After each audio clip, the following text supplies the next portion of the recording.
Recorded Books and RB Digital present We Have Root. Even more advice from Schneier on security by Bruce Schneier. Narrated by Graham Rowett. Introduction.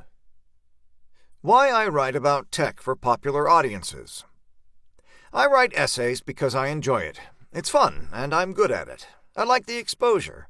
Having an essay published in a popular and influential newspaper or magazine is a good way to get new readers, and having to explain something to a general audience in 1,200 words is a good way for me to crystallize my own thinking. That's not all. I also write because it's important. I consider myself a technologist. Technology is complicated. It requires expertise to understand. Technological systems are full of nonlinear effects, emergent properties, and wicked problems. In the broader context of how we use technology, they are complex socio-technical systems. These socio-technical systems are also full of even more complex nonlinear effects, emergent properties, and wicked problems. Understanding all this is hard. It requires understanding both the underlying technology and the broader social context. Explaining any of this to a popular audience is even harder, but it's something that technologists need to do. We need to do it because understanding it matters. What really matters is not the technology part, but the socio-technical whole.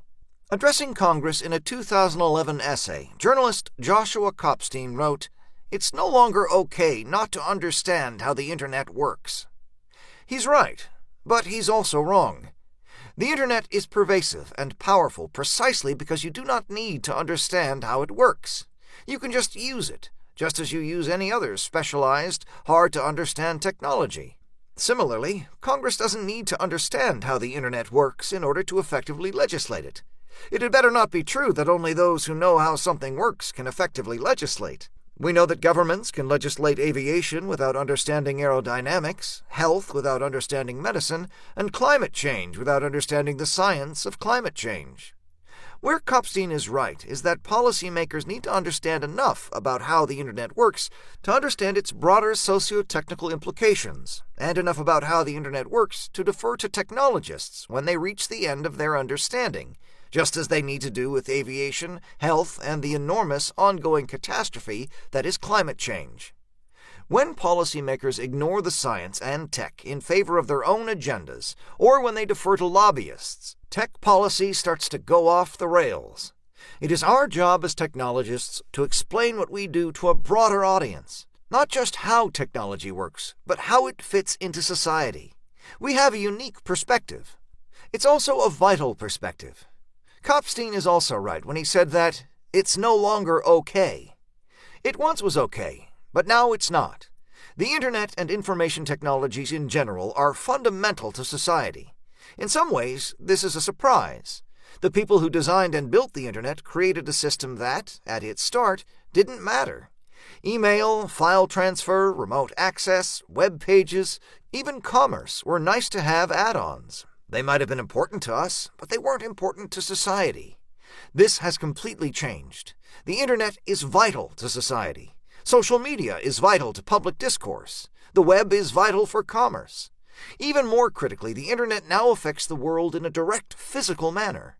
And in the future, as the Internet of Things permeates more of our society, the Internet will directly affect life and property. And, of course, enable a level of pervasive surveillance the world has never seen. This is what policymakers and everyone else needs to understand. This is what we need to help explain. One of the ways we can help bridge this gap is by writing about technology for popular audiences, whether it's security and privacy, my areas of expertise, artificial intelligence and robotics, algorithms, synthetic biology, food security, climate change, or any of the other major science and technology issues facing society. We technologists need to share what we know. This is one aspect of what is coming to be known as public interest technology. It's a broad umbrella of a term, encompassing technologists who work on public policy, either in... To keep listening to this audiobook, I've left you a link in the description so you can do it, at no cost thanks to Audible's 30-day free trial.